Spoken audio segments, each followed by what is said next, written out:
सबको स्क्रीन दिख रहा है क्या? बस दिख रहा, हाँ अब दिखने लगा।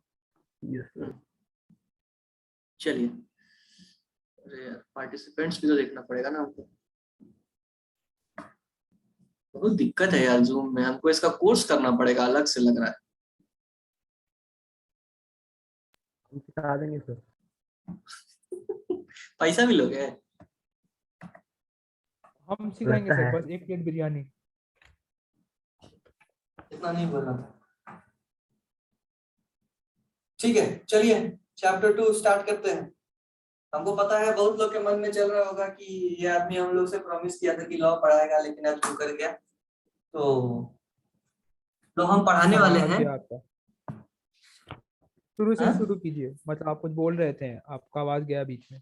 हम ये बोल रहे थे कि लॉ भी हम लोग ट्राई करेंगे किसी एक दिन, लेकिन अभी मेरा आशीष सर से बात नहीं हो पाया है इस बारे में, तो देखते हैं लॉ कब कर पाएंगे। इसीलिए आज बेसिक ही कर रहे हैं हम लोग।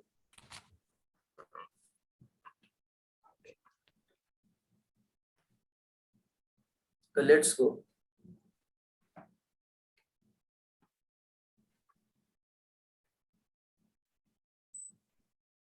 थोड़ा दिख रहा क्या मेरा? यहाँ पे लाइट कम है। हम इस रूम में आज सोचे ट्राई करते हैं कि लाइट थोड़ा सा इस रूम में अच्छा रहेगा, लेकिन यहाँ पे तो और ज्यादा कम है light. I am sorry. Main tubelight ऊपर है ना, हमको लगा इसकी वजह से ऐसा दिखता है। घर में लाइट सफिशिएंट है। छोड़िए, कैमरा बंद ही रखते हैं, ज्यादा बेटर है। नहीं तो तुम लोग को फालतू में जलन होगा कि तुम लोग जैकेट वैकेट पहन के बैठा हुआ होगा घर पे और हम टी शर्ट पहन के घूम रहे हैं, तो तुम लोग को बुरा ना लगे। हमको बहुत जलन हो रहा है। तुम लोगों की भावनाओं की कद्र करते हुए और हम घूमो कैमरा। बाइक पे। अरे पोल नहीं खोलना था, क्लास में हम लोग भी सुन रहे हैं। चलिए, चैप्टर नंबर 2। चैप्टर नंबर 2 का नाम देख रहे हैं आप लोग, बिजनेस एनवायरनमेंट। बंद हो गया। हाँ, आपका स्क्रीन बंद हो गया। स्क्रीन बंद हो गया? स्क्रीन तो शेयर कर रहे हैं, यू आर स्क्रीन शेयरिंग बोल तो रहा है। अब ठीक हो, आपका दिखा रहा अमन अनुराग्स बैंडविड्थ इज लो। और तुम्हारा नेट खराब है। अब कोई कंप्लेन नहीं करेगा बैंडविड्थ के बारे में, तो मारेंगे वहां आके। Airtel. Chapter number 2, business environment. बहुत लोग को चैप्टर का नाम देख करके खुशी हो रहा होगा, बहुत लोग को किसी भी तरह का कोई फीलिंग नहीं आ रहा होगा, क्योंकि पहली बार देख रहे हैं। तो आप लोग के इंफॉर्मेशन के लिए बता दें, जब हम लोग सीपीटी पास किए थे उस टाइम पे बिजनेस एनवायरनमेंट नहीं था सीपीटी लेवल पे। सीए इंटर लेवल के ग्रुप 2 में 50 मार्क्स का स्ट्रेटेजिक मैनेजमेंट बोल करके एक सब्जेक्ट होता था, उसमें हम लोग ये वाला चैप्टर पढ़े थे, बिजनेस एनवायरनमेंट। ठीक है, स्ट्रेटेजिक मैनेजमेंट सब्जेक्ट में। लेकिन अभी बहुत कोर्स पूरी तरह से चेंज हो गया है, तो आप लोग बहुत ही होनहार बच्चे हैं, क्योंकि इस जनरेशन के मिलेनियल्स है आप लोग, इसीलिए आप लोग के कोर्स में थोड़ा सा एडिशन कर दिया गया है। सीए इंस्टीट्यूट बोला कि जो सीए इंटर पे तुम लोग पढ़े थे, अब ये लोग सीए फाउंडेशन लेवल पे ही पढ़ेगा। ठीक है, तो बहुत बहुत मुबारक हो आप लोगों को। तो आइए चैप्टर नंबर 2 हम लोग इसी खुशी के साथ स्टार्ट करते हैं, बिजनेस एनवायरनमेंट। तो बेसिकली इस चैप्टर में हम लोग क्या पढ़ने वाले हैं वो एक बार देख लेते हैं। सबसे पहला चीज, अगर इस चैप्टर को हम लोग पढ़ेंगे तो क्या समझ जाएंगे? Concept of business environment, it's characteristics and importance. तो बिजनेस एनवायरनमेंट है क्या? कुछ नहीं है बिजनेस एनवायरनमेंट। बिजनेस एनवायरनमेंट यही है जहां पर बिजनेस हो रहा है। बिजनेस कहीं पे तो कर रहे हैं, मान लीजिए हम एक फैक्ट्री खोलते हैं, क्या बनाने का? लिट्टी चोखा बनाने का हम एक फैक्ट्री खोलते हैं। ठीक है, ये कोई पेड पब्लिसिटी नहीं है लिट्टो का, हम पहले क्लियर कर दे रहे हैं। ये पूरा एग्जांपल मेरा अपना खुद का है। मान लीजिए कि हम लोग फैक्ट्री लगा रहे हैं लिट्टी चोखा बनाने का, और वो कहाँ बना रहे हैं? बेली रोड में। बेली रोड में फैक्ट्री लगा रहे हैं। तो मेरे लिए बिजनेस एनवायरनमेंट क्या हो जाएगा? सबसे पहला बेली रोड, जहां पर हम प्रोडक्शन कर रहे हैं गुड्स का। उसके बाद वो एरिया जहां पर मेरे कस्टमर्स बैठे हुए हैं, जिनको हम टारगेट करने वाले हैं, जैसे कि बेली रोड के आसपास का एरिया, शगुना मोड़ हो गया, इनफैक्ट दानापुर हो गया, कैंट हो गया, इधर मान लो क्या बोलते हैं जिधर विख्यात रहता है, विख्यात किधर रहते हो? क्या जगदेव पथ हो गया, हाँ, अनीशाबाद हो गया, ये सब मेरा हम टारगेट कर सकते हैं। क्यों? क्योंकि ये सब पास में है, वहां पे हम फटाफट डिलीवरी दिलवा सकते हैं। उसके बाद और मेरा बिजनेस इन्वायरमेंट क्या कहलाएगा? पूरा पटना सिटी। क्यों पटना सिटी मेरा बिजनेस इन्वायरमेंट क्यों कहलाएगा? कोई गेस करना चाहता है कि पूरा पटना सिटी मेरा बिजनेस इन्वायरमेंट क्यों कहलाएगा? मेरा टारगेट कस्टमर तो सिर्फ अगल बगल वाला एरिया ही है, तो पटना सिटी मेरा बिजनेस इन्वायरमेंट क्यों कहलाएगा? क्योंकि हमको गुड्स का प्रोडक्शन करने के लिए रॉ मटेरियल का भी जरूरत है। हमको आटा चाहिए, हमको मैदा चाहिए, हमको सतुआ भी चाहिए, ठीक है। हम चोखा बना रहे हैं बैगन से, तो हमको बैगन भी चाहिए। तो हमको ये सब रॉ मटेरियल्स खरीदने के लिए आसपास का एरिया पूरा पटना एक्सप्लोर करना पड़ेगा, देखना पड़ेगा कि कहाँ पर चीप एंड बेस्ट क्वालिटी का रॉ मटेरियल हमको मिल जाता है। उसके बाद और हमको क्या चाहिए बिजनेस के लिए? हमको लेबर चाहिए, मैन पावर चाहिए जो मेरे यहाँ पे काम कर सके। हम थोड़ी ना खुद एप्रन पहन करके चले जाएंगे किचन में बनाने के लिए, तो हमको मैन पावर भी चाहिए। उसके लिए हमको और ज्यादा ये करना पड़ेगा, छानबीन करना पड़ेगा, स्कैनिंग करना पड़ेगा, ढूंढना पड़ेगा कि जहां पे मेरे को स्किल्ड मैन पावर मिल जाए जो मेरे काम का हो, ठीक है। तो ये सारा जहां पर हम बिजनेस अपना कंटिन्यू करवा रहे हैं वो मेरा क्या है? बिजनेस इन्वायरमेंट है, ठीक है। क्या है वो? मेरा बिजनेस इन्वायरमेंट है। तो जैसा कि आप लोग देख सकते हैं हम लोग के चैप्टर का नाम भी क्या है? Business environment. तो ये हम एक आपको ब्रीफ क्या बोले इंट्रोडक्शन टाइप का दे दिए कि बिजनेस इन्वायरमेंट एक्चुअली में होता क्या है, ठीक है। अब आ जाइए टेक्स्ट के ऊपर। चैप्टर ओवरव्यू है, देख के कोई फायदा नहीं है क्योंकि हम लोग डिटेल में पढ़ने वाले हैं। तो सबसे पहला इंट्रो का जो पैरा है 2.1, सब कोई हो ना? Yes sir. हाँ, तो बीच बीच में हाँ हूँ कुछ कुछ बोलते रहना है, ठीक है। वेटिंग रूम में कोई आया है, आर्या, अरे कहाँ गया? अरे वेटिंग में तो आया था, अभी गायब हो गया।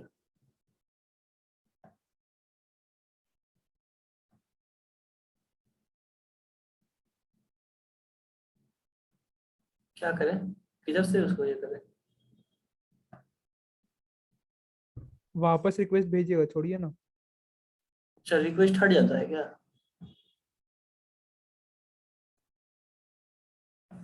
क्या पता है, छोड़ो। देखना संकेत अगर तुमको मैसेज करेगा तो हमको बताना। अरे अभी दिखा था हमको लेकिन गायब हो गया एक्सेप्ट करने से पहले। तो 2.1 जो पैरा है, हाँ तो हम बोल रहे थे कि बीच बीच में तुम लोग थोड़ा थोड़ा कुछ कुछ बोलते रहना, ठीक है ना। तो ऐसा ना लगे हमको कि कैमरा भी हम ऑफ कर देंगे, अजीब लग रहा है। 2.1 जो पैरा है हम लोग का, देखो इसमें बेसिकली क्या लिखा हुआ है। इसमें सबसे पहला चीज याद करो तुम लोग वो दिन बचपन का जब हम लोग बिजनेस के बारे में पढ़ते थे 11th क्लास में, और चिल्ला चिल्ला के पढ़ते थे कि बिजनेस का सबसे मेन ऑब्जेक्टिव क्या होता है। कौन मेरा सबसे होनहार है इस क्लास में स्टूडेंट जो हमको बताएगा कि बिजनेस का सबसे मेन ऑब्जेक्टिव क्या होता है? कौन बताएगा? कौन बताएगा? सर अभी भी 11 में ही है। अरे यार, आंसर नहीं करेगा छोटा धीराज। जो बताएगा उसको यह मिलेगा, ध्यान से देखिए, जो बताएगा उसको यह मिलेगा गिफ्ट में। जल्दी से बताइए। बिजनेस का रिपीट कीजिए ना वापस एक बार। बिजनेस का सबसे मेन ऑब्जेक्टिव क्या होता है? बिजनेस का अर्निंग सबसे प्रॉफिट। गलत सर जवाब। प्राइस बढ़ाइए थोड़ा, हम कुछ अरे मार देंगे चॉकलेट फेंक करके, समझा? अरे तुम लोग आंसर काहे नहीं कर रही है जी? शुभांगी, इंचेंटेड सोल, तुम लोग तो आंसर करो, ये लोग तो नालायक है। ये है बिजनेस का सर सबसे तीन था, मेन। सर्वाइवल, ग्रोथ और प्रॉफिट अर्निंग। Very good. तो तीनों में सबसे ज्यादा इंपॉर्टेंट तुम्हारे लिए क्या है शुभांगी, तुम्हारे हिसाब से? कोई नया नया बिजनेस स्टार्ट सर, हुआ है? सबसे पहला मेन ऑब्जेक्टिव तो सर्वाइवल है। वेरी गुड शुभांगी, यही हम सुनना चाहते थे एक्चुअली में कि सबसे पहला चैलेंज, सबसे बड़ा जो मेन ऑब्जेक्टिव होता है बिजनेस का स्टार्टिंग में वो होता है सर्वाइवल का। हम अगर बिजनेस ओपन किए हैं तो हम डे 1 को नहीं सोच रहे हैं रोकड़ा छापने का। हम अगर A+ क्लासेस शुरू किए हैं तो हम मार्केटिंग भी तो होता है। हम कोल्हापुर में बैठ करके नहीं दिन रात सपना देख रहे हैं कि अरे हम करोड़ों कमाएंगे, सुकृष्णा वाला पूरा फ्लोर खरीद लिया है तो हम पूरा बिल्डिंग ही खरीद लेंगे। हम ऐसा नहीं सोच रहे अभी हम सिर्फ सरवाइव करने के बारे में सोच रहे हैं। अभी हम सिर्फ ये सोच रहे हैं कि जो मेरा फिक्स कॉस्ट है कि मेरे यहाँ जो लोग जुड़े हुए हैं उनका सैलरी हम कहाँ से दें, मेरा जो ओवरहेड कॉस्ट है, इलेक्ट्रिसिटी बिल, इंटरनेट बिल, ये हम कहाँ से पे करें। हम अपना अभी अपॉर्चुनिटी कॉस्ट के बारे में नहीं सोच रहे हैं, हम अपना इंटरनल कॉस्ट के बारे में नहीं सोच रहे हैं, हम प्रॉफिट के बारे में नहीं सोच रहे हैं, हम अभी सिर्फ और सिर्फ किस चीज के बारे में सोच रहे हैं, सर्वाइवल के बारे में। तो सबसे पहला जो ये पैराग्राफ हम लोग को बोलना चाहता है, देखो येलो मार्क किया तुम लोग के लिए, the basic challenge for any company या बिजनेस और for that matter for any living thing is survival. ठीक है, चाहे वो चींटी हो जो रोड पे घर में चलती है, चाहे वो चूहा हो, चाहे वो हम इंसान हो, चाहे वो कोई बिजनेस हो, सबके लिए सबसे बड़ा चैलेंज क्या है? क्या है सबसे बड़ा चैलेंज? क्या है सबसे बड़ा चैलेंज? बोलते काहे नहीं हो? सर्वाइवल। सर्वाइवल। सर सक्सेसफुल होने के लिए बड़ा सोचना पड़ता है। I like BST. बहुत बढ़िया, बहुत बढ़िया, क्या ज्ञान देता है, आहा मजा आ गया। चलिए अभी उसके बाद सेकंड पॉइंट क्या लिखा हुआ है कि अगर किसी बिजनेस को लॉन्ग टर्म में सरवाइव करना है तो उसको उसके अंदर दो बहुत ही शानदार गुण होना चाहिए। क्या होना चाहिए उसके अंदर? दो शानदार गुण होना चाहिए। क्या क्या? सबसे पहला द एबिलिटी टू प्रॉस्पर, और दूसरा the ability to change. Ability to prosper मतलब क्या? वो अपने आप को क्या डेवलप कर सकता है, क्या वो अपने आप को डेवलप कर सकता है जरूरत के हिसाब से। और दूसरा द एबिलिटी टू चेंज, मतलब कि जब वक्त आए, जब जरूरत पड़े तो क्या वो अपने आप को चेंज कर सकता है। हम एक इंग्लिश में लाइन बोलेंगे, किसी को अच्छा लगे तो तुम लोग ताली बजा सकते हो जहां बैठे हो वहीं पर, कि anything which is permanent in this world, anything which is permanent in this world is change. फिर से बोल रहे हैं, anything which is permanent in this world is change. ठीक है, कि अगर इस दुनिया में कोई चीज परमानेंट है तो वो है परिवर्तन। अरे ताली बजाया है कोई तो, थैंक यू जो भी बजाया है। ठीक है, अच्छा लगे तो इसको अपनी जिंदगी में भी आप लोग छाप लीजिएगा कि यही एक चीज है जो हमेशा होते रहेगा, चेंज। कभी कोई भी चीज परमानेंट नहीं होता है, आज ना कल उसको बदलना ही है। ठीक है, सर एग्जांपल दीजिए। एक टाइम था जब एक कंप्यूटर को रखने के लिए पूरा एक घर लगता था जब उसका आविष्कार हुआ था। फिर धीरे धीरे कंप्यूटर छोटा होते चला गया। अभिजीत पूरा एक्साइटेड हो गया, कंप्यूटर का बात हो रहा है। धीरे धीरे कंप्यूटर छोटा छोटा होते चला गया। उसके बाद आ गया पीसी का कॉन्सेप्ट, अभिजीत का फेवरेट। पीसी बन गया, एक टेबल पे कंप्यूटर रखने लग गया, फिर भी उसमें तार अटैच था। उसके बाद और ज्यादा वो हो गया, अब लैपटॉप बन गया। अब हम लोग लैपटॉप को ट्रेन में लेकर के ट्रेवल कर रहे हैं। ठीक है, तो क्या हो रहा है? ये चेंज हो रहा है। ठीक है, तो अगर आपको सरवाइव करना है तो आपके अंदर दो क्वालिटी होना चाहिए। सबसे पहला आपके अंदर एबिलिटी टू प्रॉस्पर होना चाहिए, और दूसरा क्या? एबिलिटी टू चेंज होना चाहिए। ठीक है, चलिए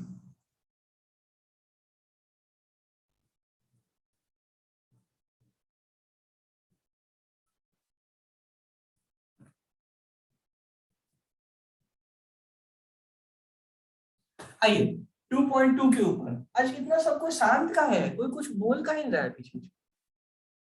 परिवर्तन संसार का नियम है। कैमरा ऑन करके पढ़ाई ना, बहुत बोरिंग लग रहा है, सही बता रहे हैं।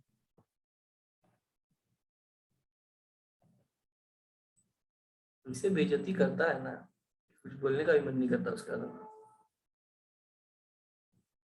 इतना चिल्ला चिल्ला के गला फाड़ फाड़ के, इतना भूख लगा हुआ है फिर भी इतना जोर जोर से बोल रहे हैं, फिर भी सारा बोलता है बोरिंग लग रहा है। कसम भगवान अगर टीचर नहीं होते ना क्या छोड़ो। ओके, तो आप लोगों को पता चल रहा है कि टीचर होने का सबसे लिमिटेशन क्या है? पता चल रहा है ना टीचर होने का सबसे Please control your feelings. Thank you. Teacher होने का सबसे बड़ा नुकसान देख लीजिए, लिमिटेशन पता चल रहा होगा आप लोग को। आगे जाके टीचर बनना हो तो सबसे बड़ा लिमिटेशन ये कंसीडर करना पड़ेगा। दूसरा सेकंड अपना जो टॉपिक है 2.2 का, मीनिंग ऑफ बिजनेस एनवायरनमेंट। आइए इसमें देखते हैं क्या बोल रहा है। बोल रहा है कि business environment represents all external forces. तो सबसे पहला एकदम क्रिस्टल क्लियर हो जाइएगा कि बिजनेस एनवायरनमेंट मतलब इंटरनल फोर्सेस का बात नहीं हो रहा है, एक्सटर्नल फोर्सेस का बात हो रहा है। सर ये इंटरनल फोर्सेस एक्सटर्नल फोर्सेस क्या होता है? As the name suggest, internal मतलब घर की बात, इंटरनल मतलब घरेलू। ठीक है, आंतरिक मामले मतलब क्या? मेरा एक परिवार है, पापा मम्मी भाई बहन दादा दादी चाचा चाची, उस परिवार के अंदर हम रहते हैं। ठीक है, अगर हमको अगर हमको कोई डिसीजन लेना है, मान लीजिए कि फॉरेन जाने का, और मेरी मम्मी रिजिड हो गई कि नहीं बेटा तुमको फॉरेन नहीं जाना है, तो हम फॉरेन नहीं जाएंगे। ठीक है, तो मेरी मम्मी जो मेरे ऊपर कंट्रोल कर पा रही है, क्यों कर पा रही है? क्योंकि हम इंटरनल फैक्टर है। ठीक है, हम क्या है? इंटरनल फैक्टर है मेरे घर के लिए, कि मेरे घर परिवार का मेरे ऊपर पूरा का पूरा कंट्रोल है।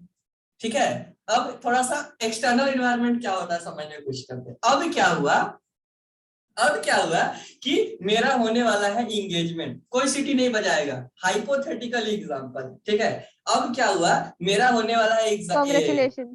शट अप, मार देंगे एक जहां सर मेरा जूबिया को आप बता दिए।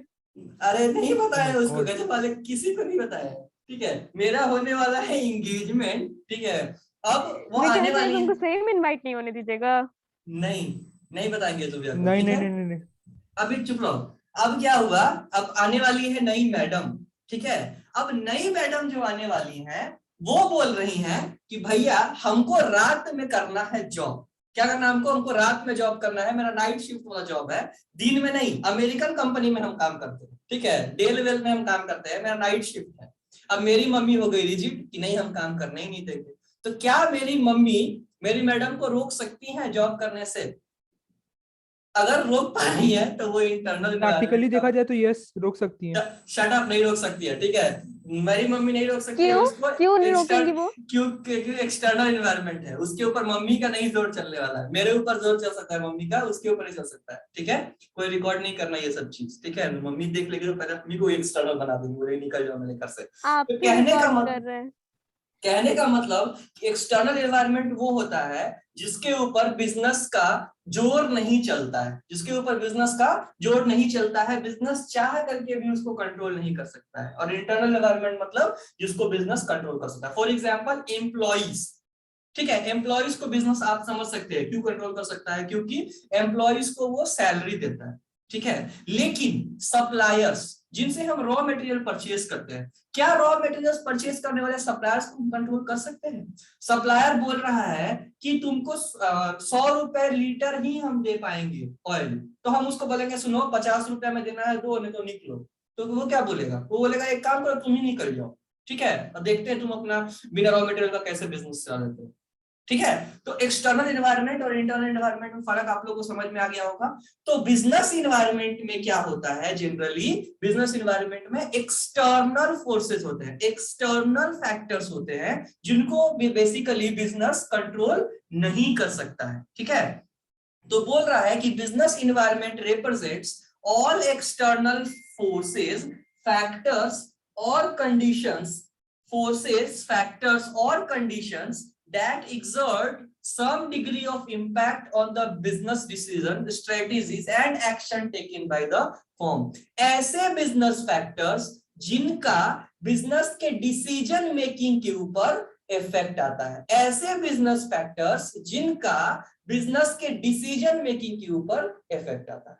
ठीक है, जैसे कि हम सोच रहे थे अपने बिजनेस में लिट्टी चोखा का प्रोडक्शन बढ़ाने का। हम क्या सोच रहे थे हम कि हम लिट्टी चोखा का प्रोडक्शन बढ़ाएंगे, हम अपने बिजनेस को एक्सपेंड करेंगे। उसी वक्त क्या हुआ पता है क्या? उसी वक्त किसान का स्ट्राइक हो गया। क्या हो गया? किसान का स्ट्राइक हो गया। अब किसान लोग का स्ट्राइक हो गया तो खेती बाड़ी कम हो गया। इसके वजह से जो मेरा मेन रॉ मटेरियल था आटा या सतुआ, वो सब मार्केट में उसका सप्लाई कम हो गया। सप्लाई कम होता है तो इतना इकोनॉमिक्स तुम लोग जानते हो, सप्लाई जब भी कम होता है तो उससे क्या होता है? प्राइस बढ़ने लगता है। ध्यान में बढ़ है जाता ना? है ना? इतना है। इनवर्ट यस रिलेशनशिप ये सब पता है ना, कि सप्लाई अगर कम होगा मार्केट में किसी भी चीज का और डिमांड कांस्टेंट है तो अपने आप प्राइस बढ़ने लगता है। ठीक है, देखो इकोनॉमिक्स ही पढ़ा रहे हैं। ठीक है, ये सब चीज नोट करते रहना कि सब कुछ पढ़ाते हैं हम। चलिए, तो अब क्या हुआ, जब पैसा बढ़ने लग गया, प्राइस बढ़ गया मेरे रॉ मटेरियल का, तो क्या आपको नहीं लगता कि हम चाह करके भी उसी रेट के ऊपर, जिस रेट पे मान लीजिए हम 80 रुपए में लिट्टी चोखा बेच रहे हैं, तो अब चाह करके भी हम 80 रुपए में नहीं बेच सकते। तो क्या हुआ, एक एक्सटर्नल फैक्टर के वजह से मेरा बिजनेस का डिसीजन के ऊपर इफेक्ट आ गया। एक एक्सटर्नल फैक्टर के वजह से, मतलब जो रॉ मटेरियल का दाम बढ़ने लग गया, जो किसान आंदोलन हो गया, उसके वजह से मेरा हम प्रोडक्शन बढ़ाएंगे कि नहीं, मेरा बिजनेस का डिसीजन था होल एंड सोल, उसके ऊपर क्या हो गया? फर्क पड़ गया। ठीक है, तो इसी चीज को बोलते हैं बिजनेस इन्वायरमेंट। ये सब चीज मिला करके क्या बनता है? Business environment. ठीक है, आगे चले, आगे चले। Yes. हाँ चलिए। Yes, अब आप देखिए, Glueck and Jauch, Glueck and Jauch uncle क्या बोल रहे हैं? The environment includes factors outside the firm which can lead to opportunities और थ्रेट्स टू द फर्म। बोल रहा है कि इन्वायरमेंट में ऐसे फैक्टर्स इंक्लूड होते हैं जो कि हमारे लिए अपॉर्चुनिटी भी क्रिएट कर सकते हैं या फिर थ्रेट्स भी क्रिएट कर सकते हैं। तो इसको समझने के लिए पहले हम लोग समझते हैं कि अपॉर्चुनिटी क्या है और थ्रेट क्या है। अपॉर्चुनिटी क्या है और थ्रेट क्या है? कोई महानुभाव जो ट्राई करना चाहते हैं अपॉर्चुनिटी और थ्रेट क्या है? कोई एक चीज ट्राई करना है या तो सर अपॉर्चुनिटी। हाँ बताओ विक्रम। अपॉर्चुनिटी मतलब जो आप जैसे जो आप जो बिजनेस कर रहे हैं उसमें हम्म। ऐसा क्या क्या चीज हो सकता है जिससे आपका बिजनेस एक्सपांड हो सके। जैसे कि आपका लिट्टी का बिजनेस है, ठीक है, और आपको अभी पता चल रहा है कि आप घर में वो मतलब वुमेन जो है वो ज्यादा काम पे जाना शुरू कर दी है, तो आपके लिए एक अपॉर्चुनिटी है कि घर में खाना कम बन रहा है और लोग जो घर पे हैं उन लोग को अगर भूख लगता है तो वो लोग आपके लिट्टो से आपके लिट्टी के शॉप से ऑर्डर करेंगे। ठीक है, वेरी दैट्स एन गुड विख्यात। Opportunity for you. ठीक है विख्यात, वेरी गुड। थ्रेट के बारे में कौन बताना चाहता है? विख्यात को छोड़ के थ्रेट के बारे में, थ्रेट क्या होता है? थ्रेट अब होता है बता। सर, फ्यूचर में हाँ कोई बताओ। डैमेज आने का चांस होता है तो उसको थ्रेट बोलते हैं, डैमेज या डेंजर, कोई जो चीज डैमेज हमारे आने का बिजनेस में नुकसान कर सकता है। एग्जांपल दो हमको। एग्जाम्पल जैसे कि मान लीजिए जैसे लिट्टी का ही बिजनेस है, तो अगर मतलब आप क्या बोलते हैं, क्या बोलते सब कोई आजकल हैं? नॉनवेज खाना चाहता है और आप वेज खाना बेच रहे हैं, थ्रेट हो गया। आई लाइक बीएसटी ट्राई करना चाहता है, go ahead I like BST. Sir एक ही पर्सन आपके लिए अपॉर्चुनिटी हो सकता है और थ्रेट भी हो सकता है, जैसे कि कंज्यूमर्स। अगर हम लोग कंज्यूमर्स को खुश रखते हैं तो वो हम लोग के लिए अपॉर्चुनिटी बन सकता है, क्योंकि फिर अगर हम लोग कंज्यूमर्स को खुश नहीं रखेंगे तो हम लोग का सेल्स नहीं बढ़ेगा, उससे बिजनेस एक्सपैंड नहीं करेगा, ना ही प्रॉफिट होगा। तो वो हमारे लिए थ्रेट हो सकता है। स्वयं तुम ठीक, तुम बोल सही रहे हो कि कस्टमर ही अपॉर्चुनिटी थ्रेट बन सकता है, लेकिन हमको बताना ये है कि थ्रेट होता क्या है। यहाँ सवाल ये है कि थ्रेट क्या होता है, वो एक्सप्लेन करो ना पहले, उसके ऊपर आएंगे हम लोग थोड़ी देर में। अच्छा, थ्रेट ये होता है जिससे हम्म। जिससे बिजनेस का ग्रोथ कम हो, या जो जो हिंदी में तो जो बिजनेस को हानि करे। एग्जाम्पल।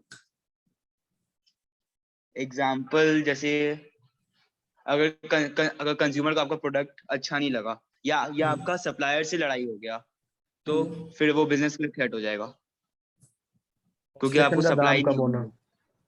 ठीक है, ओके, चलिए चलिए हम बताते हैं, सुनिए। हम एक बहुत बढ़िया एग्जांपल देते हैं तो एकदम क्लियर हो जाएगा।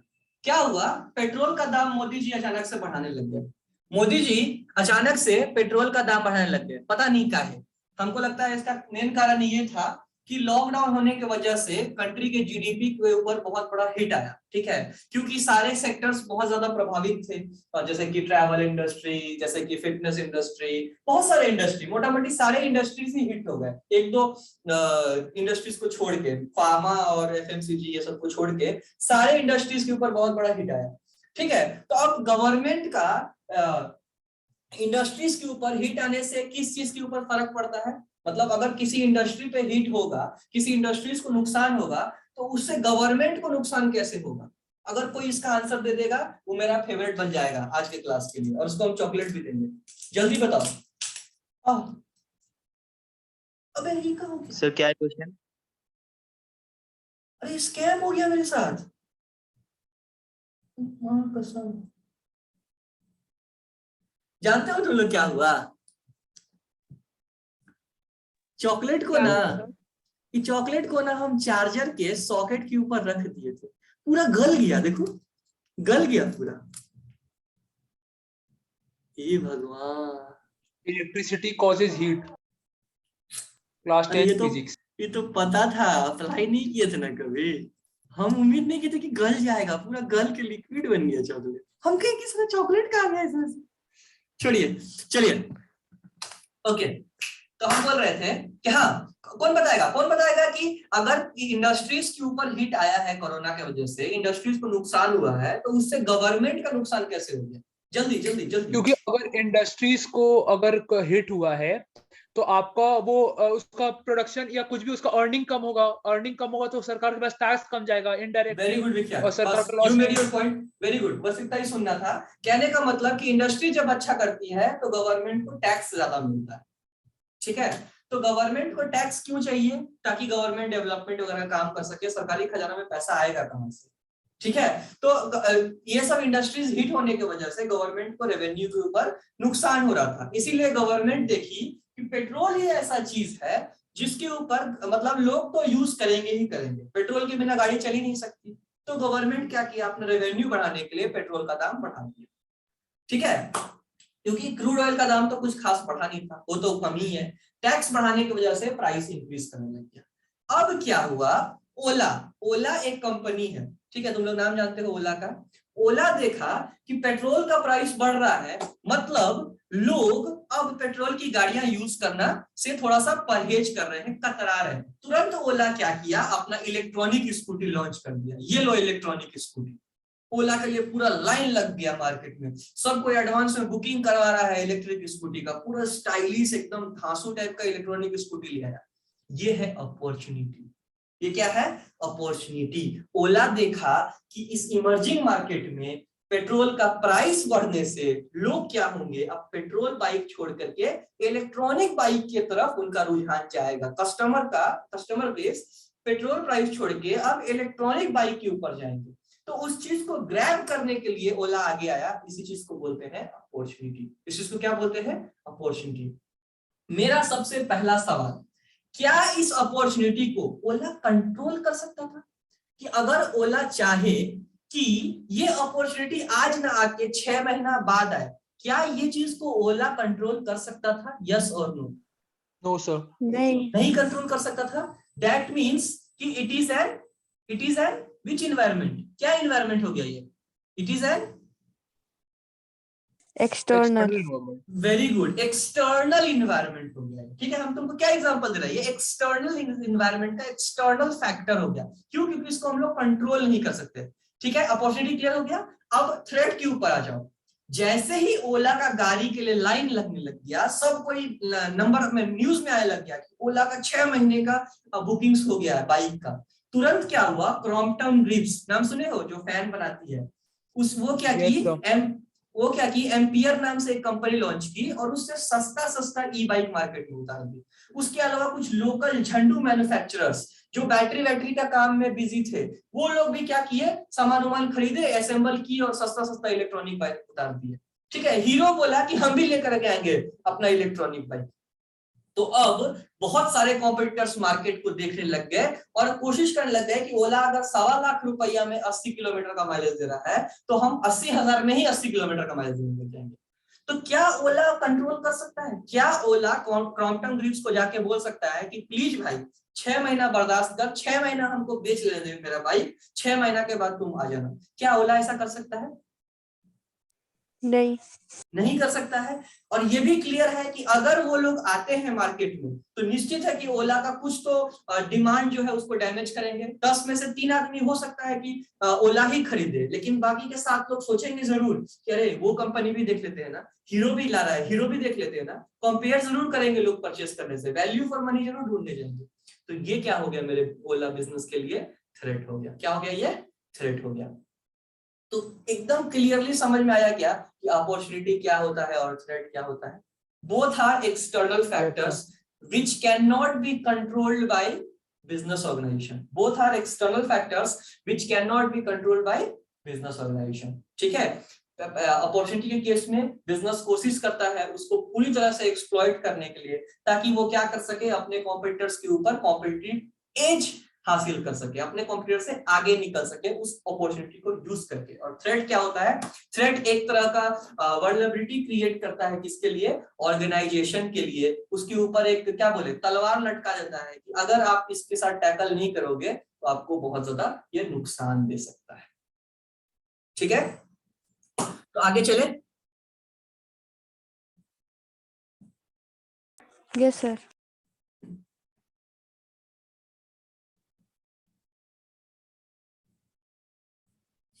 ओके, तो अभी 3 मिनट ही बचा है। अभी बज रहा है 9:09। ठीक है, 9:15 में वापस शुरू करते हैं। Characteristics of business environment. ठीक है, चलेगा? Okay.